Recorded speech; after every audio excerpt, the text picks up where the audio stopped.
Oh, okay. So it worked out that you found the dress? But that's not the only design. They look like they did. I didn't, that's what I thought. No, it's, okay, no, that Libya dress will be here in Because this. that's what I have to do. Yes. I found that picture, what I told you about. I found many Okay. pictures. That's my favorite picture. Oh my Yeah. God.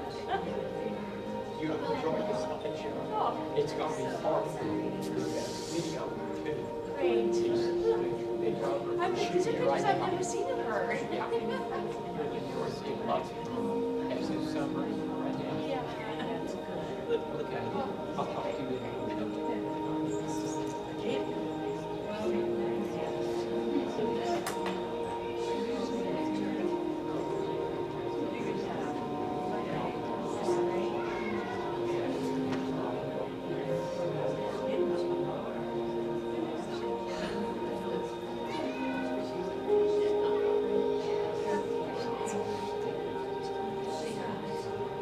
I know.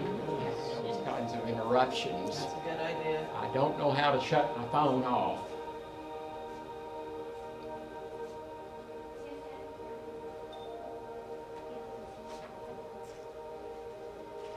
I'm going to try to let you go ahead and shoot this for the most part, and then I might have to shut down and recharge my battery because it's already down to 80-some%. If my battery is not that strong.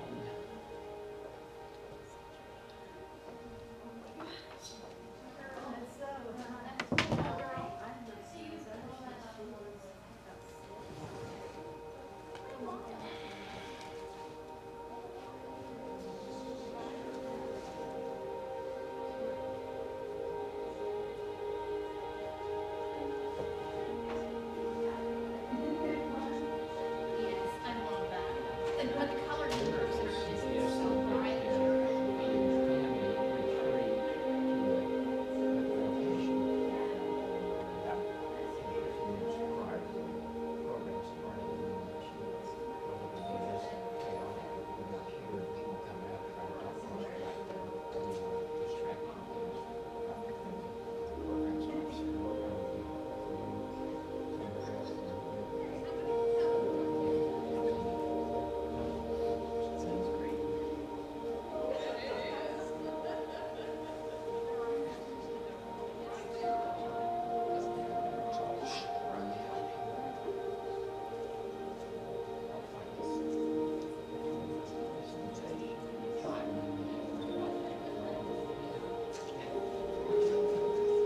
We'll do fine.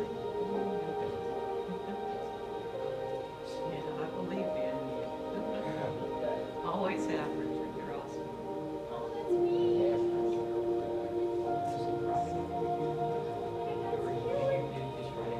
I said second song, but I haven't even looked at it yet.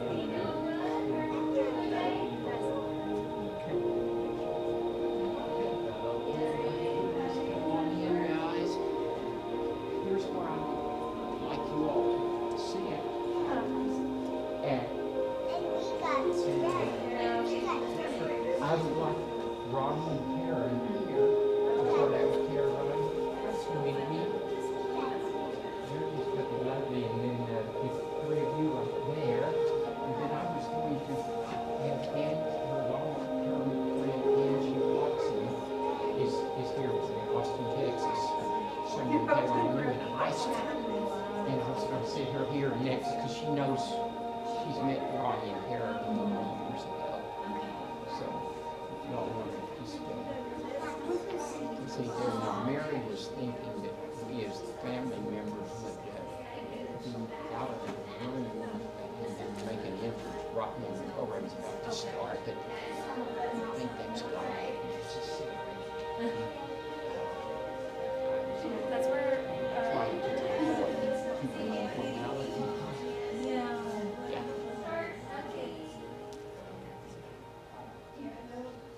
That was her dad. She's pinning the boutonniere on at her wedding. And her brother Glenn, she's dancing with at her wedding. And the little red Pinto. Well, gosh. She said that was the second one off the line.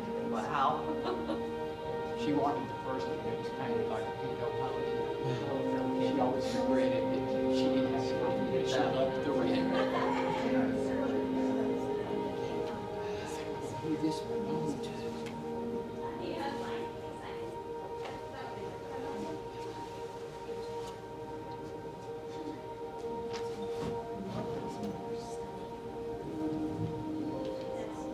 Precious.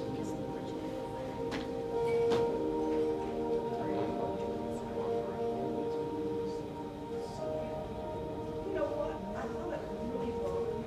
And I did, I've got it. Richard, I'm Lynn. I've met you before. Okay, I know. Yeah. You know, I'm not very good on You know, one day during the COVID thing, we sat there. Hey, Rosie, it's me. Remember? Yes, I do now that you reminded me. She didn't give us a call. Yeah, I love these hints from everybody, and will be in Dallas to do that. I know she needed a pink bandana. She did. Yes. Maybe it was, I don't You know what? It's gonna show up. Oh, really? This video will be a black. Yeah, she was making a baby like she needed some pink pin You just watch the video. bandana. It will be easier. And so she's texting me, she said, if anybody's got it.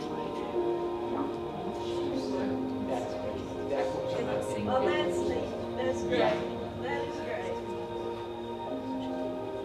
Hello. know.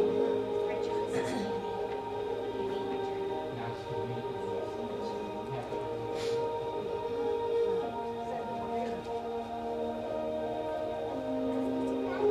Who's grandma? I'm doing okay.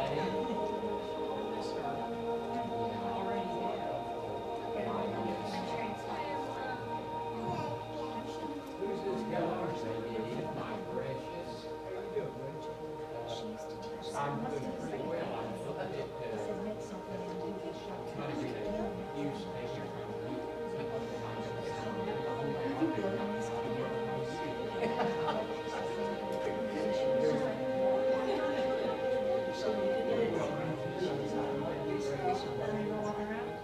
Challenge the list.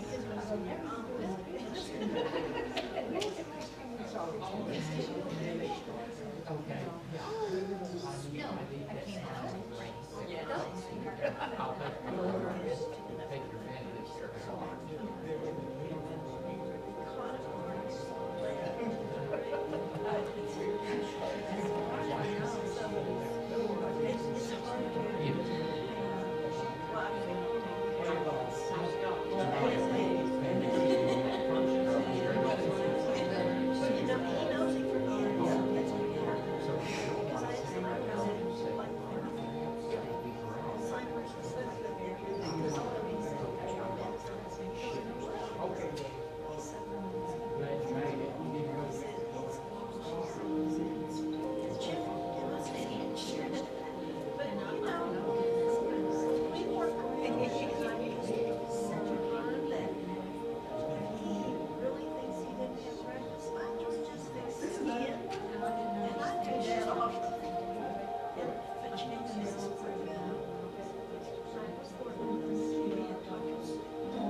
drop him, Nancy, I'd like you over there. Right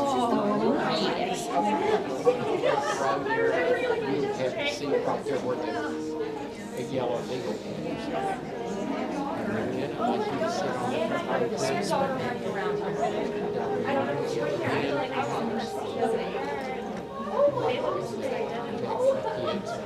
Could be. I haven't looked for that, but I was like, somebody asked me who.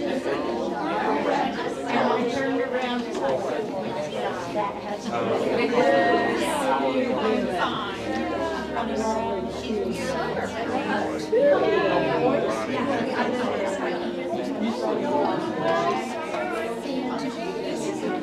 That's Frank.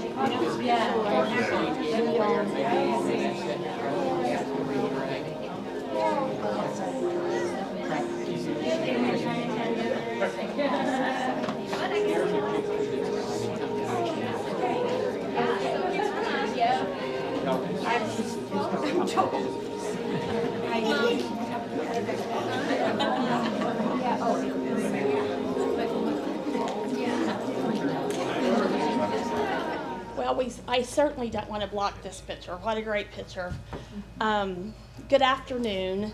What a blessing it is to see so many people come from such a distance to show their love for Kayron and to support Richard and Ronnie and Tara and Kayron's entire family. We have Kayron's lifelong friend from high school that made the journey to be here, as well as some of you who maybe have only known her a few years. And I think that's such a testimony of the impact that Kayron had on so many people's lives.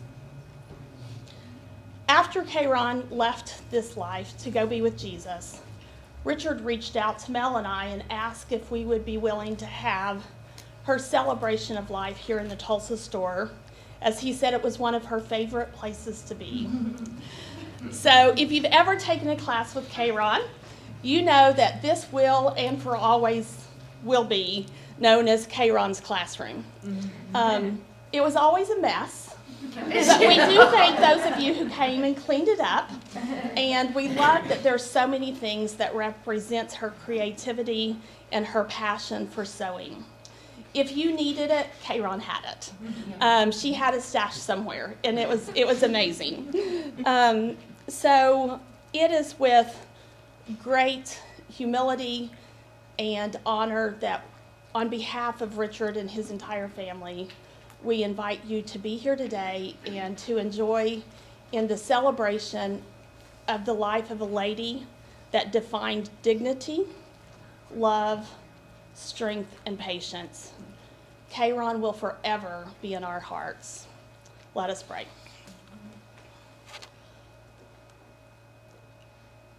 Father, it is days like this that is bittersweet when we come together to say our goodbyes for now and to celebrate the love of a person who touched our lives in many different ways. From the youngest to the oldest here, Kayron has shared some part of her with them. We pray for this family.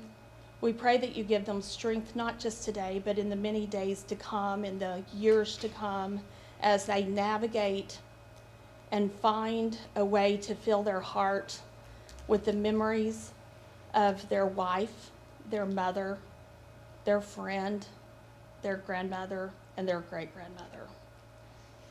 We give you the praise for this day, and we ask that you just pour your blessings out on each person who has traveled to be here to honor and celebrate Kayron. It's in your name we pray. Amen. Amen.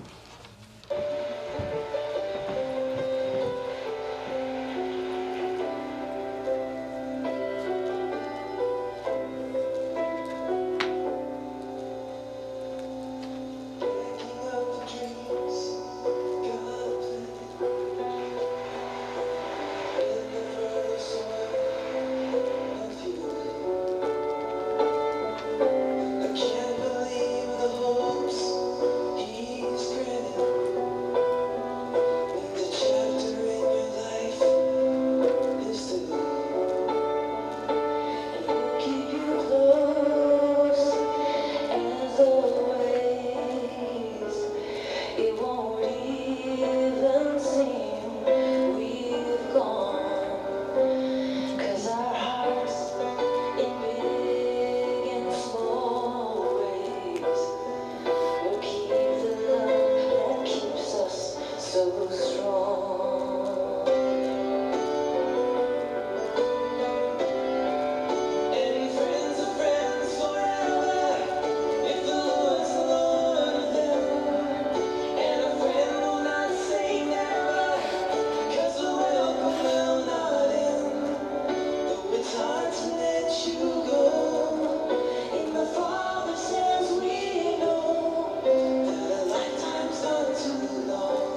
at this point, we're going to laugh together, maybe even cry together, but we're going to start by letting the love of Kayron's life, Richard, share memories, stories, and lots of great things with us. So, Richard, are you ready? Thank you, Mary.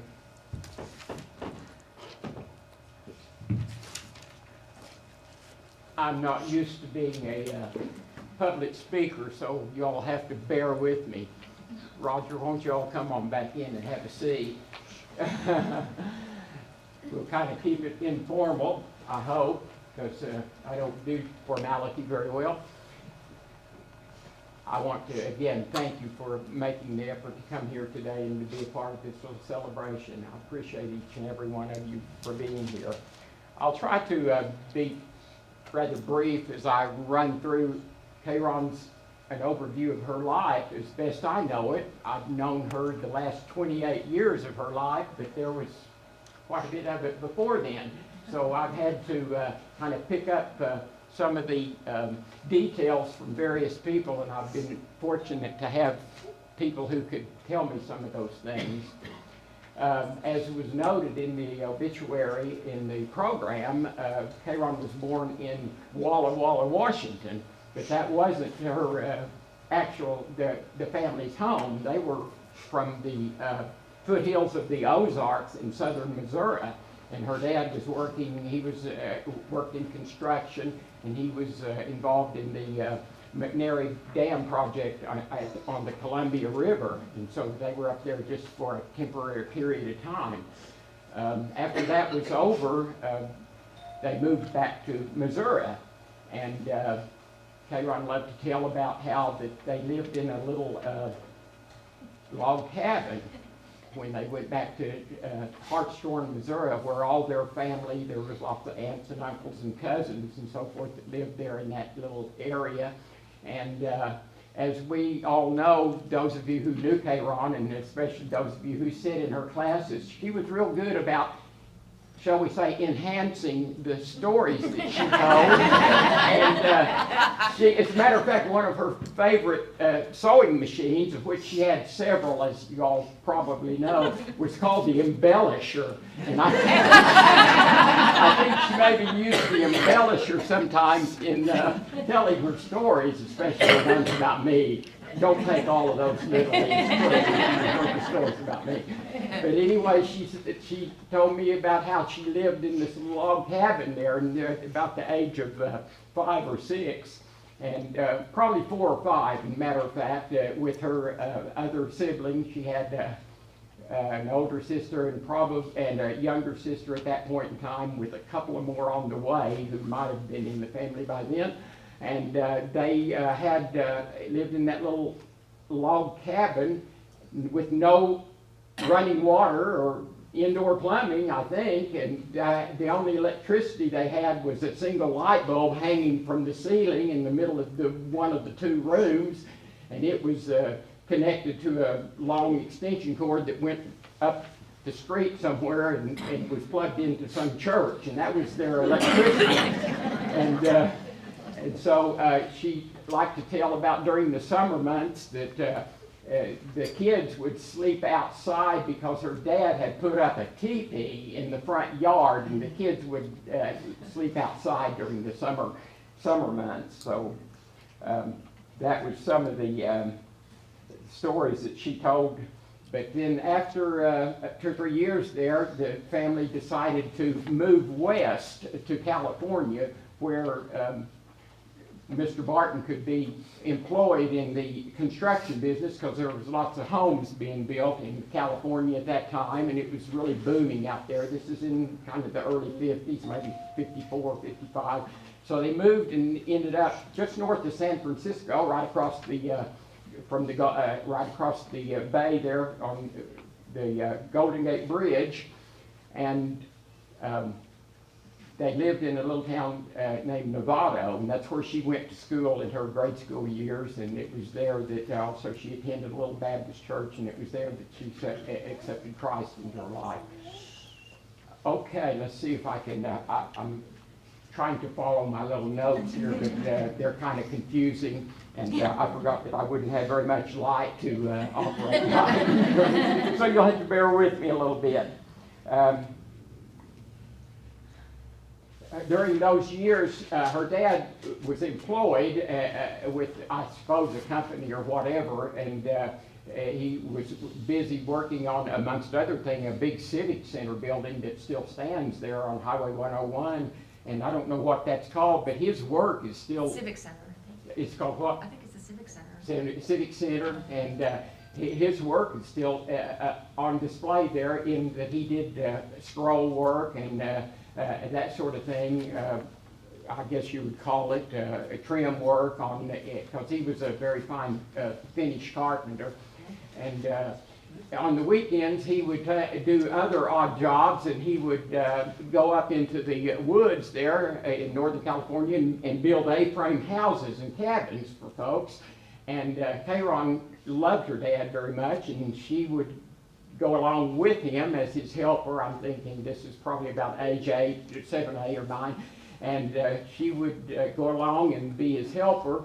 And she told me about how for lunch, they would heat up water and they would mix up instant mashed potatoes. And of course, she'd have a big dollop of butter in hers, and she'd climb up a tree and sit and eat her potatoes, or mashed potatoes, and probably read a book, if I know Kayron. And so she loved the instant mashed potatoes, and right all the way through the end of her life, I had to always be mixing up and fixing instant mashed potatoes for her. And it had to be the same brand too that I grew up with. Idaho. Right. Her daughters know this story. Well, and so that was one of the things. Let's see if I can pick up where I'm to here. But she did love her dad dearly, but she had a pretty difficult relationship with her mother, and by the time she got to age 16, things got to kind of a breaking point, and she left home and struck out on her own. She was still in high school, and she had was employed. She worked after school at an A&W, and then she took an overnight babysitting job for a person, I think a lady who was perhaps a nurse and had the overnight shift. And so Kayron would work the A&W after school until 7 or 8 or 9 when the A&W closed, and then she would go and be the babysitter overnight at this person's house, but this lady didn't want a live-in babysitter, so Kayron couldn't live there. So the next morning when this lady came in off of her work shift, she would Kayron would have to leave, and she would go to the school library and pass an hour or two until school started, and then she'd go through the school day, and then right after that she would go to work at A&W again.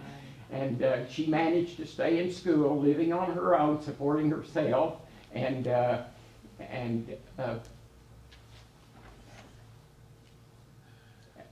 at that point, let's see if I can gather my thoughts a little bit. Excuse me for the little lapse here. But she stayed in school and graduated from high school at Petaluma, California. And after that point, she immediately enlisted in the Women's Army Corps. And all of this is on, a lot of these pictures that show this are on the video of the slideshow that I've prepared, and you'll get to watch it after this is over if you want to see it. And incidentally, we have a gentleman who's making a video copy of the proceedings today, and so we're going to have some copies, and I think he's going to be able to post it on his YouTube channel so everybody can take a look. For the folks that weren't able to make it, they'll be able to watch what's going on today. But she enlisted in the Army, Women's Army Corps, and she was only 17 then, and her dad, in fact, had to sign the consent form for her to go into the service. And she went to Fort McClellan in Alabama and did her basic training. And after a short stint in the service, she was given an honorable discharge because she had some back problems, some lower back problems, and those persisted, by the way, through her entire life. But after that, she moved to San Francisco, which was just nearby where she lived anyway, and she worked, amongst other things, she went to work for AT&T, and that was her first job in the telecommunications industry. And she was one of the long distance operators, and this is back in, I assume, kind of near the closing era when operators plugged and unplugged things on the switchboard and all that, and we've all seen pictures of that, and she was one of those. And in placing long distance calls for folks, she would sometimes talk to celebrities, amongst which she mentioned was Harry Belafonte, and one of her favorites was Sam Elliott. If you know who that actor Sam Elliott is, we always enjoyed watching him in TV shows and in movies and everything, and she always remembered how he had such a wonderful, deep, resonant voice, which we all know Sam Elliott has. And so she had a few stories to tell about that. But then she began dating one of her high school friends, that would be Thomas Altenreuther, and they, in fact, were married in 1973. And after they were married, they moved to Reno, Nevada, where he was in college and eventually got his college degree in forestry. And she also took training in cosmetology, as her granddaughter can attest to, who is also a licensed cosmetologist also, and another part of Kayron's legacy. And so she got her license in several states, I think, eventually. But after college, they moved, Tom worked in forestry, and they moved to the state of Washington to, I believe, maybe Corvallis, Oregon, immediately first. And that's where Ronnie and Tara, her twin daughters, were born, I think, in Corvallis, right? And 1975, not to reveal any ages. 74. 74? Oh my gosh, y'all are a lot older than I thought.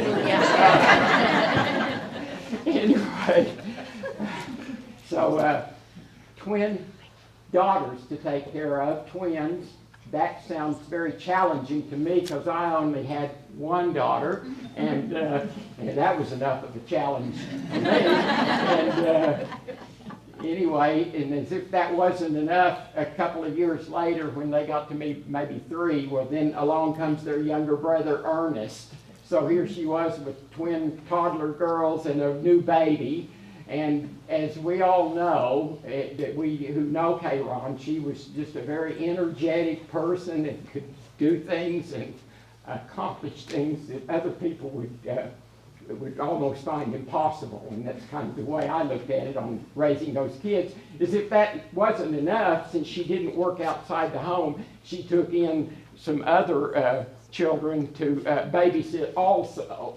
So that was, they moved, I'll try to kind of wind up my story here. They moved within the state, from Corvallis, Oregon to Newport, Washington, and back to Spokane. And the kids were growing up through these years and through their grade school years and so forth. And Kayron did, when the kids, I guess, got in school, she eventually did take a job back in the telecommunications industry and worked for a company called Nortel, where she was a sales representative and service rep for that territory. And she told the stories about going across the border, the state border line there into Idaho, and setting up cell phone service for some of the militia groups that had there in Hayden Lake, Idaho. We probably all heard of those type folks, and that was a little bit scary to her to go into those compounds and be doing their cell service and setting up that kind of thing. Well, eventually Kayron and Tom divorced, and she moved to, I believe, Portland, Oregon at that point, or maybe Seattle might have been in there somewhere too. I'm not sure. Yeah. Ronnie says yes, and I don't know which order, but I think she was in Portland. We were in Portland. Moved to Portland, yeah. Worked for Sprint and for MCI, and then it was in 1994, after the kids were pretty well grown, and Ernest had been living in Petaluma, California with his father there in those years, and Ronnie also graduated there in Petaluma. There's pictures up here verifying all that. The slideshow comes on. In 1994, K-Ron was transferred by MCI here into Tulsa, and she lived here maybe about a year or so before I had the privilege of meeting her, and we had a mutual friend who, this lady Brenda Johnson is her name, and she had been a singer in my band about 10 years before that, and she had her own band, and they were playing a Christmas party for K-Ron's company, MCI, at one of the country clubs here, and K-Ron and Brenda became acquainted, and Brenda knew me and knew that I was single, and she thought we would make a good match, so she attempted 2 or 3 times to introduce us. We had a little setup thing going, and my band was playing at the Elephant Run Club, and Brenda would arrange for K-Ron to come out after she got off work at MCI and meet me. Now, K-Ron didn't know this was going to be a setup thing, but I guess I did. But every time that she would think she would be coming out there, well, K-Ron would be staying late in the offices downtown at MCI. She'd stay till 9, 10, 11 o'clock at night because, as with everything else, she excelled in that job too, and she was, as I come to know after I got to know her, she had to be the first top salesperson in the nation. She had to win all the prizes, big screen TVs and stuff like that, because she was just that kind of a competitor, and always had to excel at everything. And I think if you knew her, you knew what I'm talking about. So eventually on St. Patrick's Day in 1994, she did finally make it out, and we were introduced, and we hit it off pretty well immediately and started dating, and she lived here at down between Peoria and Riverside Drive on about 34th Street at a place called Morella Apartments, and it was there that one day one evening I was there, and here comes a Volkswagen bus. I'm just going to get some smiles. That was me. And here's Ronnie and Tara with their friends traveling across the country like little hippies. Volkswagen bus Total hippies, oh my God. Going to the Rainbow Gathering. on their way to Lollapalooza or whatever they call it. Rainbow Gathering. What was it, Rainbow Ray? Gathering. It wasn't plugged in, it was unplugged. Okay, anyway, so I met her daughters, Tara and Ronnie, at that point. And a little while after that, K-Ron moved to some apartments over on 51st, near 51st and Harvard, just west of here. And I helped her move and move all of her clothes and all of her stuff. Oh yeah, her clothes. And while she lived there, I remember Tara spent some time there and worked at Saul's restaurant down at 51st and Harvard. He used to come drive me to work. Yeah, and Ernest came and stayed for a while, and he worked there at Saul's too, and Saul thought that they were just the best employees ever, because they were well trained by their mother, of course, so they hit it off real good. And then she later decided her friend Joanne, her mother's house became available to rent over on North Atlanta, just off of Lewis there, and so I helped move her over there, and it was a full house, so she wasn't confined just to an apartment, and she had a garage, and she could set up her craft area, and all of her artwork could be there, and so she had some pretty serious eye problems during that time, and she had some eye surgeries and so forth, and Ronnie was there during that time, and we remember that, and it was along about that time after those surgeries that she decided to, she gave up her job at MCI, and incidentally, about then, I got tired of having to help her move here and move there and all that, and so I just invited her to move in with me, and we got married shortly thereafter in December 22nd on in 1996. So she had left MCI and she went to work for Hancock Fabrics, and then after that she worked for another sewing machine store here in town. I think, Mary, you now carry that line of sewing machines. Yes. What is it called? The Bernina? Bernina, yeah. She worked for Bernina. And then Mary's story, she told it a little bit about how she met Kayron working at the fair, and then Kayron and her struck up a relationship, and she come to work here at BSON. Let me see if I can hurry up, because I'm wearing you out here. I apologize. It's all good. But anyway, through the years, we had a wonderful relationship. We got along just wonderfully well. We thought a lot alike, but, you know, I can't ever remember having any kind of a serious disagreement or fight or anything like that, because she was so easygoing and patient. And believe me, with me, she had to be patient and easygoing, but she was, and put up with me. And anyway, we didn't always agree on everything. It wasn't like that, but we just got along wonderfully well. And back to the theme of friends, that everybody here who knew her, she would have considered, of course, you were her friends, everyone. She was easygoing, outgoing, made friends easily, and I'm just happy to say that I was her best friend, and she was my best friend, and we all miss her. And thank you all for being here today to honor her memory. Thank you.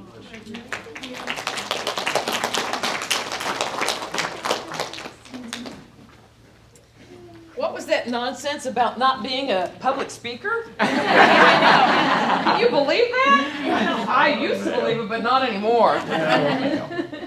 My name's Mel Malone, and I could have written a book, but it's about a page and a half. Kayron and I knew each other for 17 years, and she was my friend, my mentor, and my chosen sister. She amazed me from the very first encounter with her. She was passionate about almost everything, whether it was creating a new technique, playing with a new specialty foot, or creating a new project, or just lunch.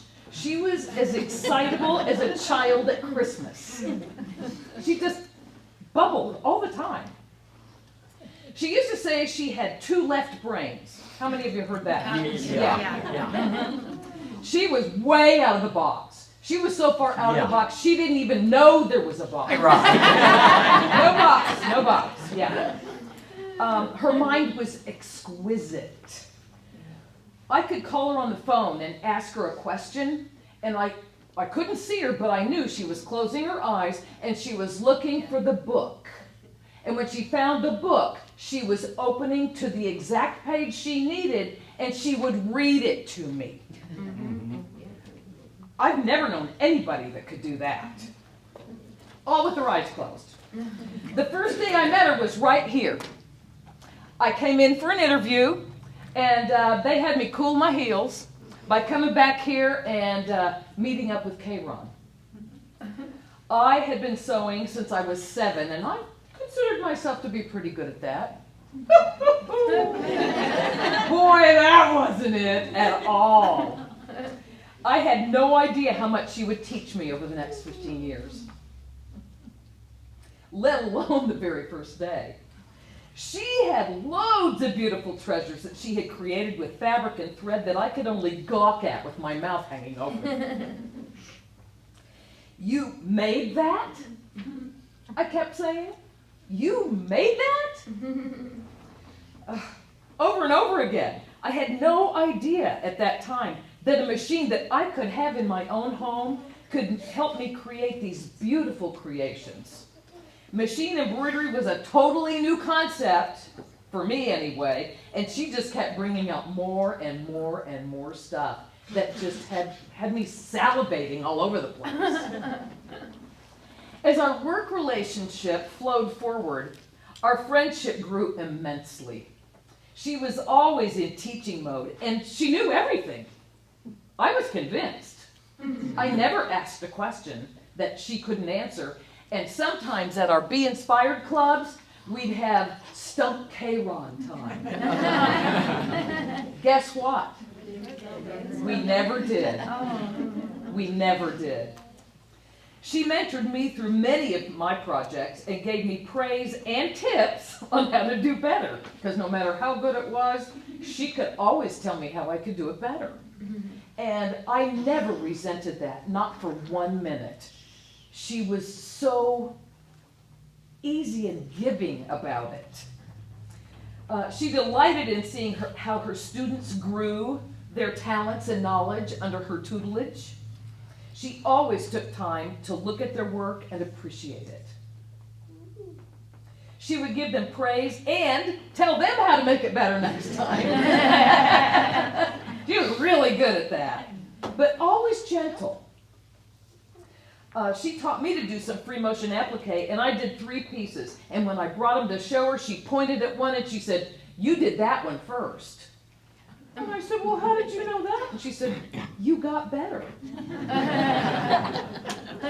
She'd look at someone's quilting and tell them how to make it better, just by flipping it over on the back side. I know she told me one time, "You're pulling to the right too fast." And I said, "How can you tell that?" And she said, "Look at this." And I looked at it and I thought, "Oh, okay." So I tried not to do that anymore.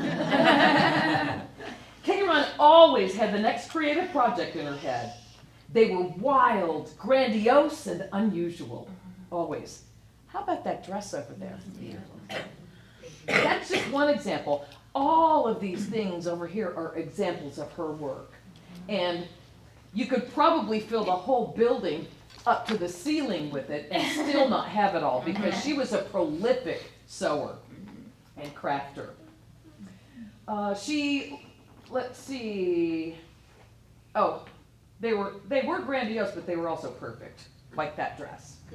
She invented ways to use a digitizing software that the creators of the software had no idea it could do.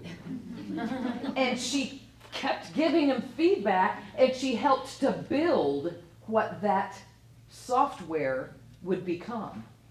And she was always surprising them. As a very dear friend to me, she was my chosen sister. We loved getting together for play dates. Loved it. One time it was out in the snow because she wanted me to see what you could do with ice and watercolors. I mean, you never knew what she was going to do. You just didn't.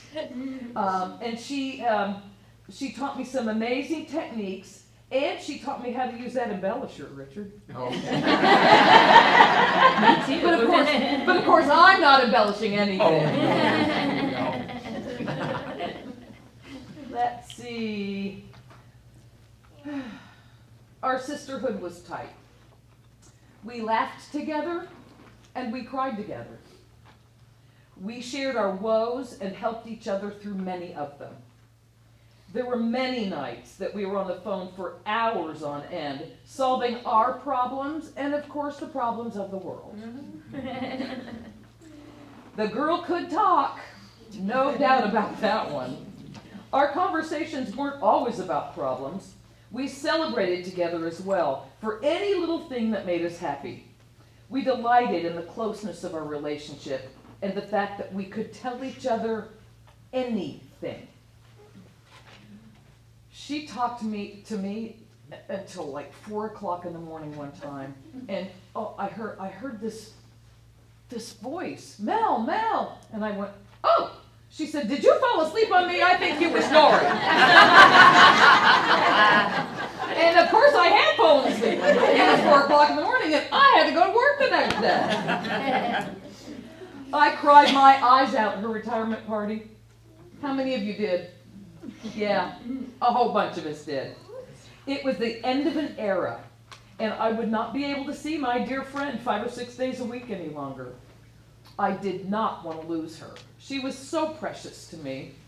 She assured me that we would not lose touch, and I cried even more. And trust me, I'm not a crybaby. She was looking forward to making her lifelong dreams come true. She had probably stashed enough fabric over the years to open 6 or 8 fabric stores of my very own. I'm so sorry, Richard. She had grandiose plans and was ready to put them into action. Less than a month later, she found out she had a large mass of cancer in one of her lungs, and her future was forever altered.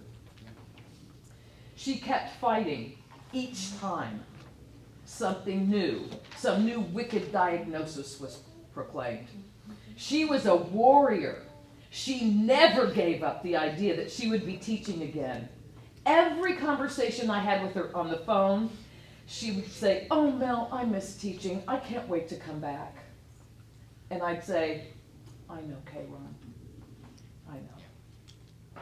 We both love sushi with a passion. Oh, yeah. She loves And we sushi. know you didn't like it, Richard. I So would- I got to be her sushi buddy. Yeah.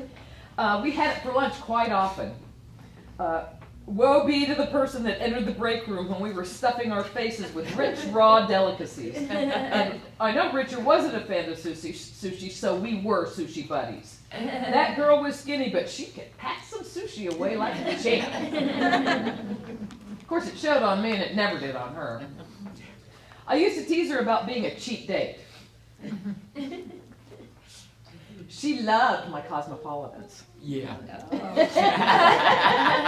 Everybody that's had one loves them, by the way. But it only took her a sip or two, and it was like turning on the talking machine. Not always. Yeah. And if you wanted to know anything from K-Ron, just give her a little bit of Cosmo. I don't know if she ever finished one or not, but just a couple of sips, and boy, there we go. She loved her family and told vivid tales of their escapades. Yes. Oh, I told you we shared everything, right? Okay, just so you know. I felt I knew them even though I hadn't met most of them in person. Talk about a proud mama. She shared pictures and escapades of her children, grandchildren, great-grandchildren, and her niece. When she talked about them, you could see them in your mind. She just talked about them so vividly. And you could enjoy it as if it was your own family. My phone was regularly sprinkled with her latest cute pictures of her babies. She adored them. She and her husband Richard restored a house they had owned for many years. They worked diligently for well over a year on that house, taking a great care of every detail. It was a labor of love, and when it was finished, she invited me and my grandchildren to live in it. She blessed me in a way that I could never repay with that powerful gift.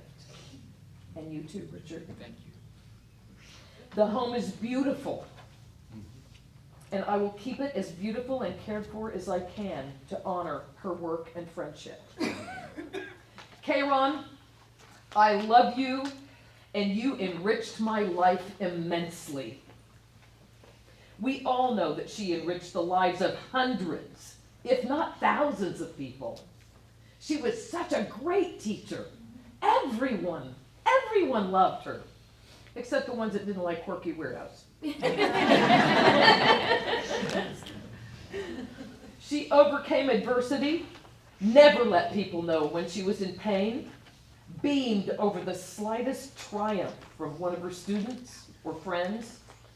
And she was quirky, fun, lovable, brilliant, intensely creative, and powerfully skilled. She was my chosen sister, and I miss her.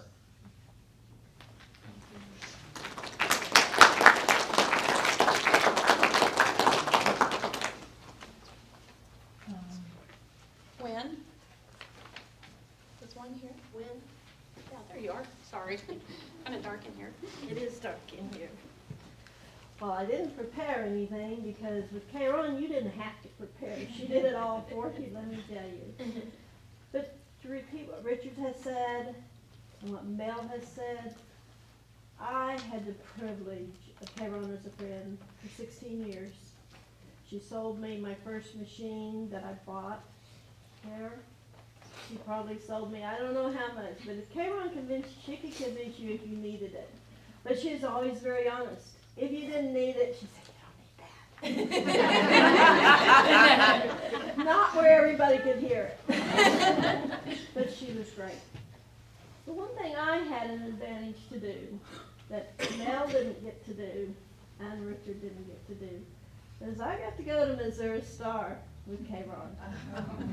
Now, if you've ever been shopping with Kayron, Oh, Lord. that was phenomenal.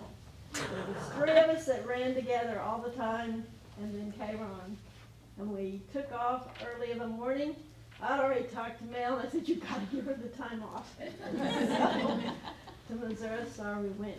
We got up, we left like 5:30, 6 o'clock in the morning. You'll remember. We met at the casino. We headed up the road to Kansas City and on to Missouri Star. We probably got to Missouri Star about 11:30, and we hit the stores. We didn't go to the hotel first. We hit the stores, and it was phenomenal. The 3 of us, we were trying to stick together with Kayron. Nah, not gonna happen. We would lose her. And if you've never been to Missouri Star, the whole town is building after building after building. So where was Kayron? 2 sides of the street. We'd find her. She'd be down on the floor with bolts of fabric laying out. And some of it, it was ugly. It was ugly. We're like, oh my God, what's she gonna do with that? And then she would start saying, well, this, and this, and this, and this is what I'm gonna do. And you're listening, and we're like, oh my gosh. She would buy some of the ugliest fabric, and we knew she would create something wonderful with it. So we stayed that whole day. They closed up at 5. We went, ate dinner, went to the hotel. I didn't get any sleep. She does talk. And she doesn't sleep. She doesn't sleep. She doesn't sleep. I roomed with her. She doesn't sleep. So when on the phone, you couldn't doze off, Mel. Bright early the next morning, we're back in the shops at the time they opened. We stayed. We were going to leave at noon so we could get home by dark. Didn't happen. I think we got out of there about 3 o'clock. We were there all day. She could shop. And she could shop. So the back of a big SUV was loaded. Yeah. It was loaded. And all the way home, she's like, how am I going to get this in the house? That's Richard. Probably just stayed in the car. So we finally, and I mean, it was full. So we get to the house, and she tells Nancy, who was driving, she says, pull in quietly. So we pull in, we're all like, well, we'll help you. Oh, no, no, no, no. She said, I'm taking these 2 bags in. She said, you all put everything else in the back of my car. Yeah. So the memories, and as Richard and I were talking earlier, you always knew, Kayron knew, she always had anything that you needed, except one time. One time, and it was during COVID, and she called me, or texted me, and she said, I need a piece of pink bandana. I'm making a quilt. I need some pink bandana. And I knew you would have it. We made plans for the next morning.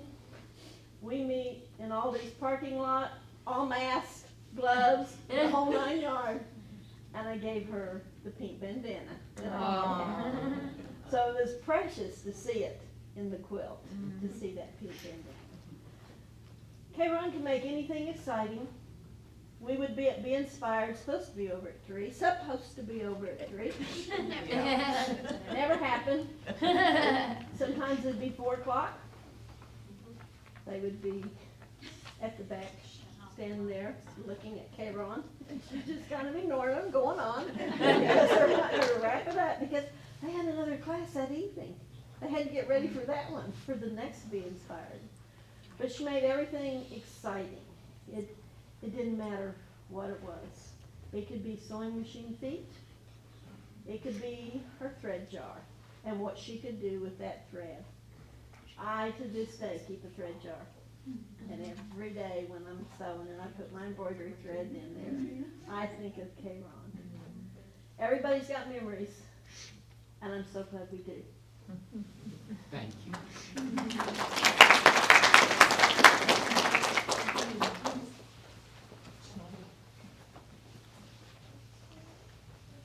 Is Rachel?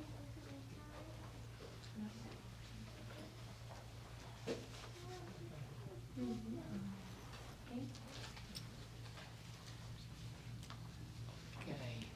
It comes on. We'll have that picture. I think the projector timed out. Let's see.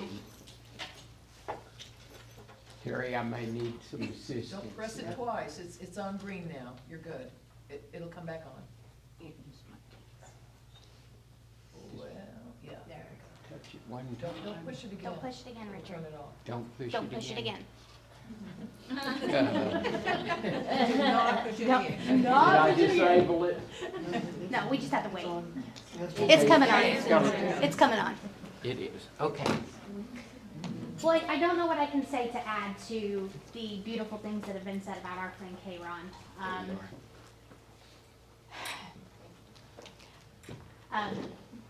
She always had an amazing way of thinking of things and taking inspiration from everything. Imagination.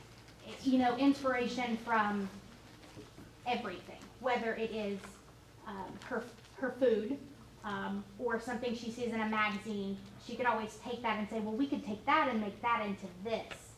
Well, she had this picture taken when they went on a cruise just following her retirement. And I'm so glad she got to go on this cruise. She enjoyed it a lot. We did. So we were talking about pictures. She was sharing this picture, and she's like, I don't know. I mean, I like this picture, but I feel self-conscious about it. I was like, what are you talking about? You look beautiful. And we joked about her hair tucking in on both sides. You know, normally it'd be one behaving and the other misbehaving, and her hair looked beautiful, and she's like, well, it's just my hands. My hands just look big. My fingers look long, right? And I'm like, your hand's beautiful. And she's like, no, I just, this picture. And okay, K-Ron, if I was worried about anything, I'd look at the shadow. And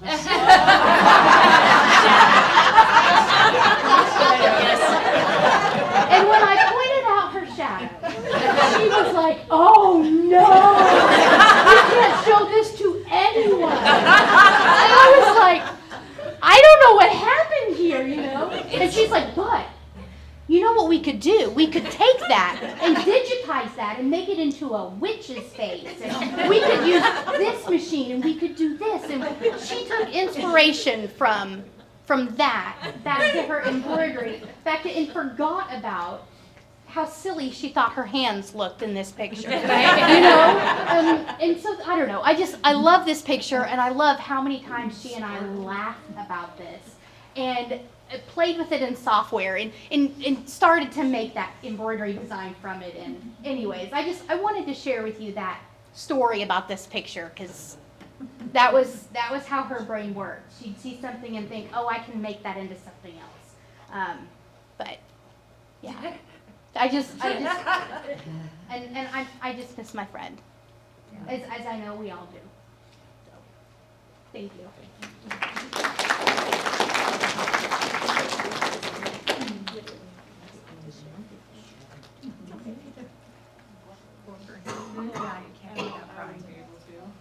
That's fine.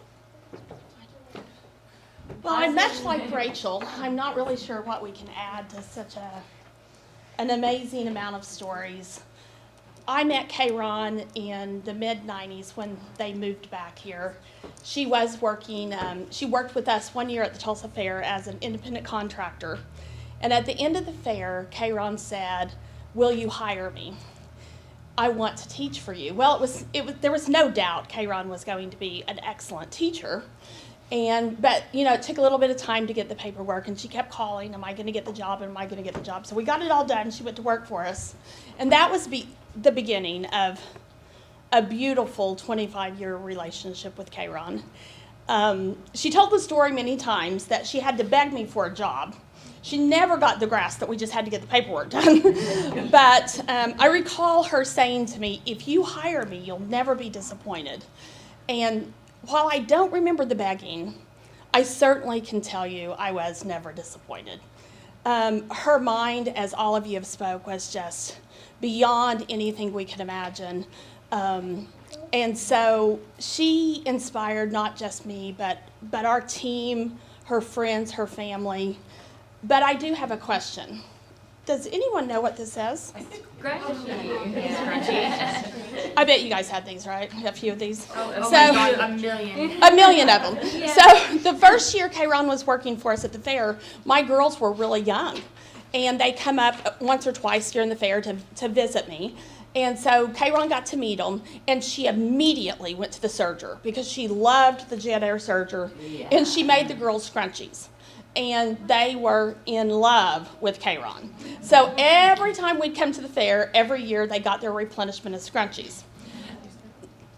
10 years later, they're teenagers, and they're not as cool then as they were at one time. But we never told Kayron that, because she had the scrunchies waiting every year. So they had a collection of scrunchies. Little did we know they would come back around and be popular. So I never throw my hair up in my scrunchie without thinking of Kayron and her scrunchies. And years later, when our granddaughter was born, the first thing she said is, I can't wait to make Olivia scrunchies.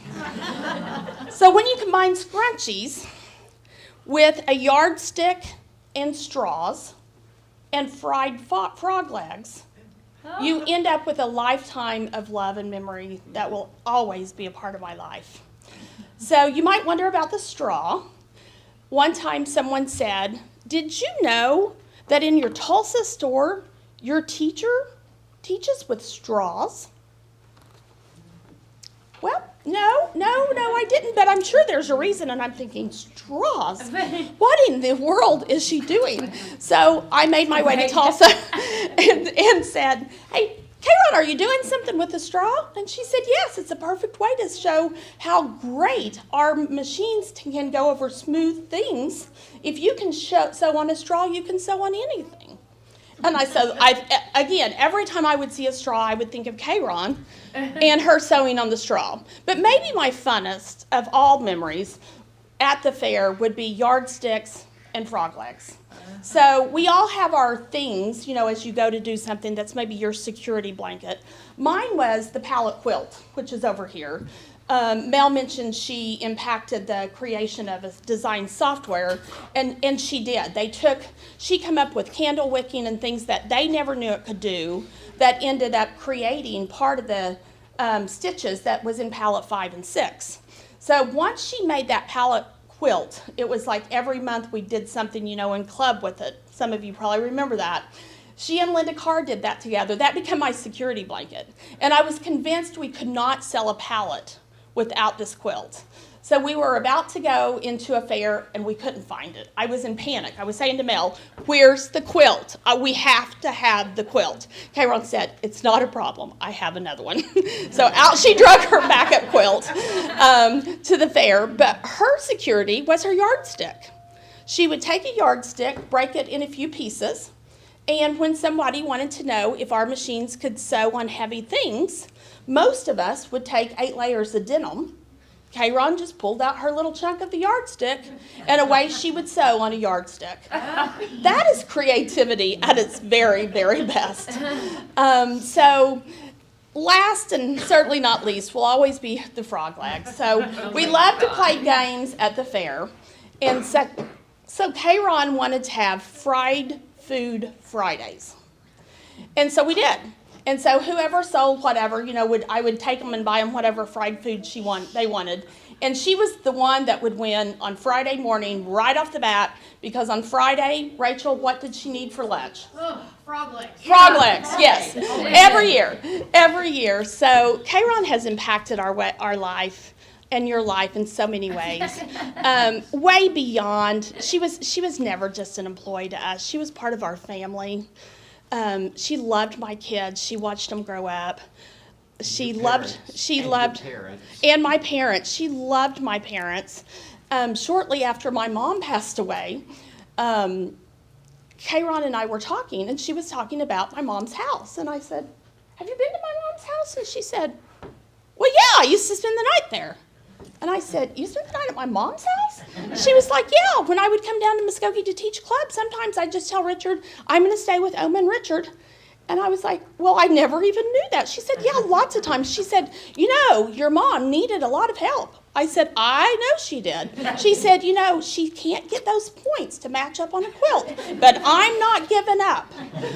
Well, I'm convinced her first task in heaven might have been working on my mom's points, because my mom never got those points to match up. But Kayron endured. She never gave up. Patience beyond all belief. And love beyond all belief. So many of my notes that I had here, we've already heard from others. But if there was one thing that I would say is Kayron impacted her family and her friends. She impacted her customers. She impacted our team. She impacted our industry in a way that'll never be forgotten. She loved her family. She was an amazing wife, mother, grandmother, great-grandmother. And if there was anything I would say to the family today, it would be, Kayron loved you. She was so proud of you. She was proud of Richard and the band. She would share what was CDs then, I guess they're DVDs now, but she would share his music with me. When she won her 20th anniversary trip for BSON, I said, "Kayron, you can go anywhere you want to." And she wanted to go on that Alaskan cruise because she had been to Alaska evidently and loved it. And she said, I want Richard to see Alaska with me. She loved you guys. She showed us pictures all the time of her kids, the grandkids, the great-grandbaby. So if there's anything, I guess, that I could say to you today is I know that your hearts are going to be empty as you face Thanksgiving without her or Christmas without her and each and every day without her. But I pray that our prayers can continue, and I would encourage all of you to continue to lift this family up in prayer because they've got tough days ahead. It's hard when you say goodbye to someone that has impacted your life in such an incredible, amazing way. Inspired would define Kayron. And so as I looked up and saw Be Inspired on the wall today, I thought that will forever be part of what our classroom is, because she inspired everybody she met. With love, she was selfless, she gave. Mel was talking about the house. We had someone in our family that needed something. Her and Richard were finding beds and helping out. She was more than just a great educator. She was a great friend, and she loved everyone she met. One of my favorite Bible verses is one that would define Kayron. And it says, "Those who trust in the Lord will renew their strength. They will soar on wings like eagles. They will run and not grow weary. They will walk and not be faint." That would define our Kayron.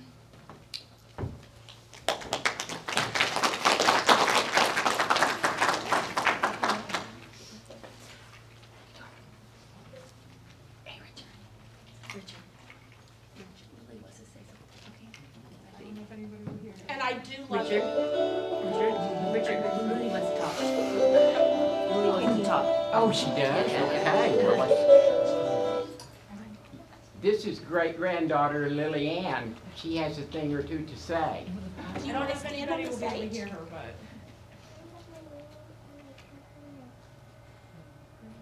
Can I hold you up here? Yeah. You say what you said? Say it loud. She said she loved her Grammy, is that what she called her Grammy and her grandpa.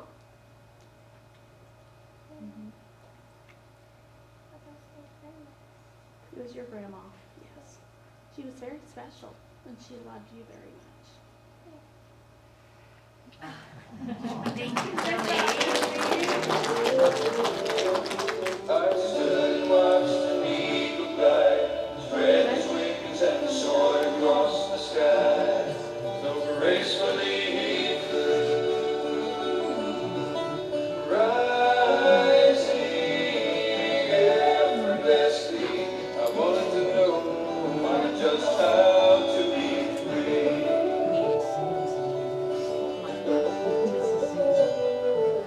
Tiny fingers curled round mine, perfectly formed, newborn, the image of two. Infinite mystery, I wanted to know where life comes from.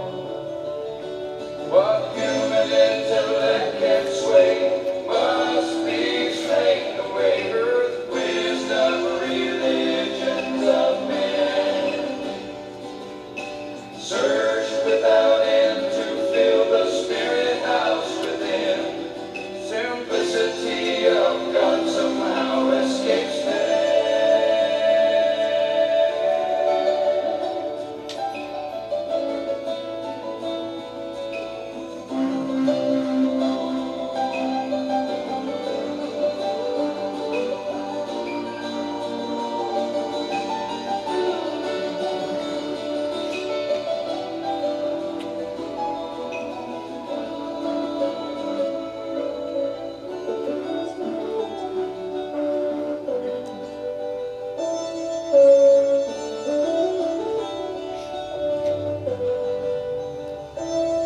I reached for the eternal one, creation he was waiting to reveal his purpose in me.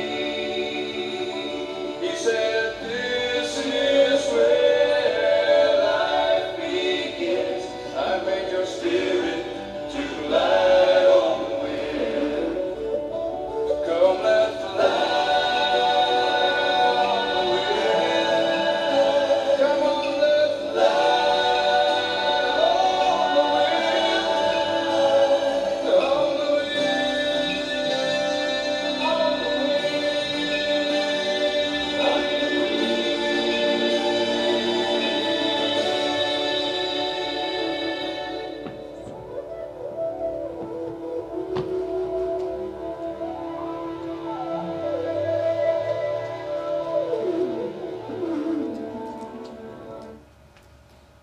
Mary.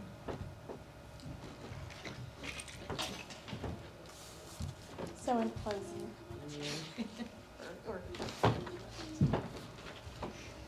I'm Chaplain Donna. I was K-Ron's chaplain, hospice chaplain. So Richard had asked me to come today to say a few words. Be brief, he says. I should have said that to myself.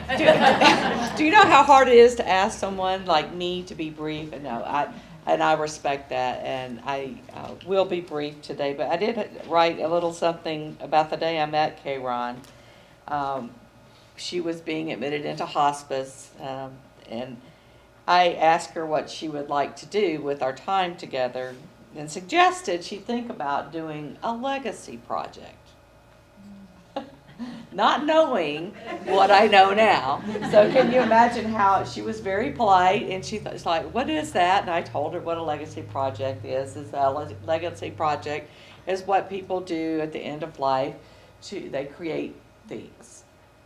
So how amused at how K-Ron must have been at the thought of creating a legacy project. She was open and game for it. However, by that time, K-Ron was fading pretty quickly, and I didn't get to spend a whole lot of time with her. I wished I had known her better, which is kind of the angst of any person who is in hospice care. We get to meet people, but we meet them at a time when it's at the end of life, which is a very holy and sacred time that we get to step into and share with the family, friends, and with the person who is physically leaving this world. Now, K-Ron would have none of that. K-Ron did not want to talk about leaving this world. She did not want to talk about leaving this world and dying. And I respected that. And so we would do things, and sometimes I would just be present with her and sit with her. But I believe that K-Ron died in her body. Her body is gone, but she is not. And I believe she won. Her spirit still lives on. And it lives on in the legacy of all of these tactical, tangible things that we see that she created. She lives on, and her spirit flies on the wind. Her spirit remains with her daughters and her son and her grandchildren and her great-grandchildren. The memory of K-Ron will live on forever. And what I would encourage you to think of, now this is something I didn't write. It came to me as I was driving over here today, which is how the Lord sometimes speaks to me, is that when you look at the stars at night, and the night's just a clear, beautiful night, and the stars are shining brightly, they twinkle, don't they? And they sparkle and they shine just like a sequin or a gem that she might have put on something that she created. So think of K-Ron as you look at the stars sparkle and shine, because I believe that's part of her spirit there, saying, I'm still here, I'm with you. I think about sunrises and how God's hand brushes the sky with color and light, or sunsets. As the light is fading, there are different colors. I think K-Ron is there with God, with her brush, with the strokes and the color, painting those sunsets. So she is not gone from us, and it was an honor and a privilege to be able to spend a short, brief time of her life. And also, perhaps she's feasting at the heavenly banquet eating frog legs. So, in closing today, I would like to leave you with a blessing. Give me just a minute.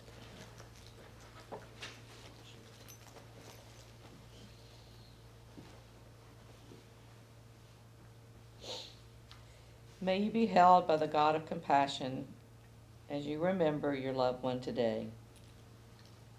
May God be with you in your sorrow and comfort you in your loss. May your God, your family, and your friends give you strength and confidence. May your spirit be lifted. May your heart be filled with peace. And may the light of God's promise fill you with joy and hope. Amen. On behalf of Richard and his family, they would welcome you to stay around. We have lots of wonderful things you can enjoy and look at, and there's also refreshments in the back. So if you would like to stay and visit with the family, we would welcome you to do that. I just want to add, I thank Mary and Jessica and Mel and April and everyone else who made today possible by putting this all together. Thank you all for coming today. Thank you.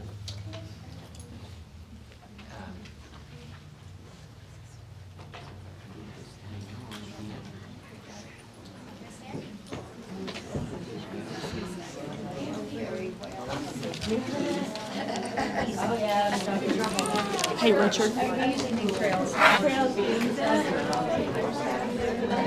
got to see it.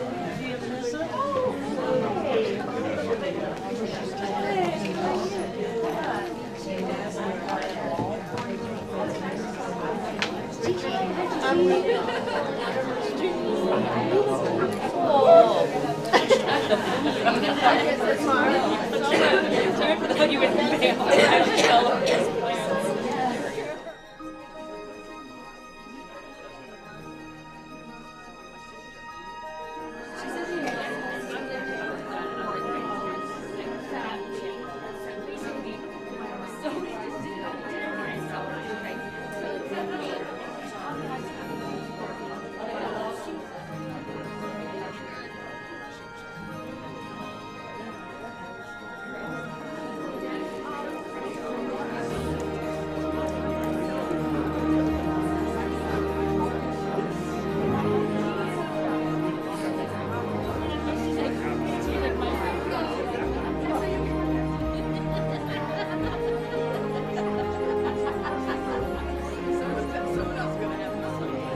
my son is 4 years old. He's in the military.